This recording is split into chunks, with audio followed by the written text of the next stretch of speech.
दीनदयाल उपाध्याय जी ने हमेशा समाज के अंतिम पायदान पर खड़े व्यक्ति की बात की थी।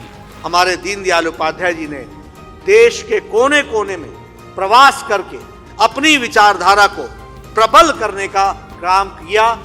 दीनदयाल जी मूलगामी चिंतक, मूलगामी विचार को प्रस्तुत करने वाले एक मूर्धन्य विचारक, महान राष्ट्रवादी चिंतक, दूरदर्शी विचारक और एकात्म मानववाद के प्रणेता परम श्रद्धेय पंडित दीनदयाल उपाध्याय जी भारतीय राजनीति के ऐसे युग पुरुष रहे हैं जिन्होंने राजनीति को समाज और राष्ट्र की सेवा का साधन माना और जनसंघ के माध्यम से देश को नई दिशा दी।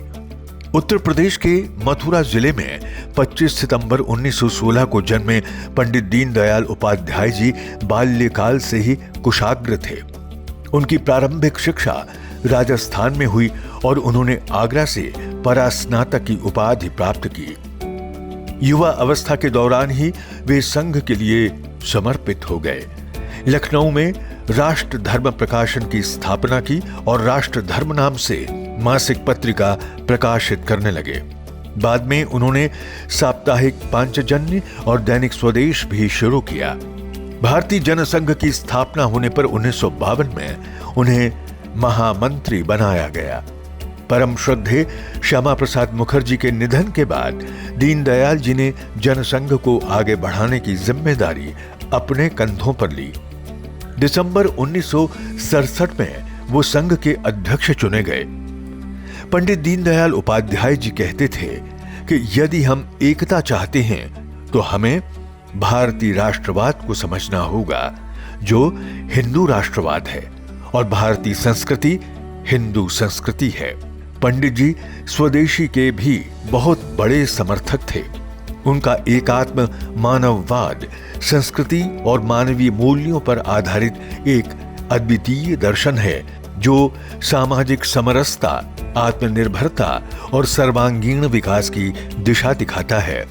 भारतीय जनता पार्टी की स्थापना के समय से ही पंडित दीनदयाल उपाध्याय जी इसके वैचारिक मार्गदर्शक और नैतिक प्रेरणा स्रोत रहे। उनकी लिखी किताबें एकात्म मानववाद, 2 योजनाएं, सम्राट चंद्रगुप्त और जगत गुरु शंकराचार्य युवाओं के लिए प्रेरणा पुंज हैं। 11 फरवरी 1968 को पंडित दीनदयाल उपाध्याय जी देवलोक गमन कर गए। उनके गौरवशाली आदर्शों को जीवंत रखने के लिए अनेक संस्थान, सम्मान और स्मृतियां स्थापित की गई हैं। पूरा देश 25 सितंबर को पंडित जी की जयंती अंत्योदय दिवस के रूप में मनाता है।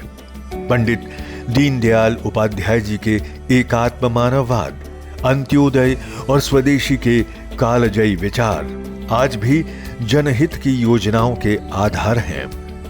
ऐसे युगदृष्टा, चिरस्मरणीय और प्रेरणा स्रोत महापुरुष को हमारा बारंबार नमन है।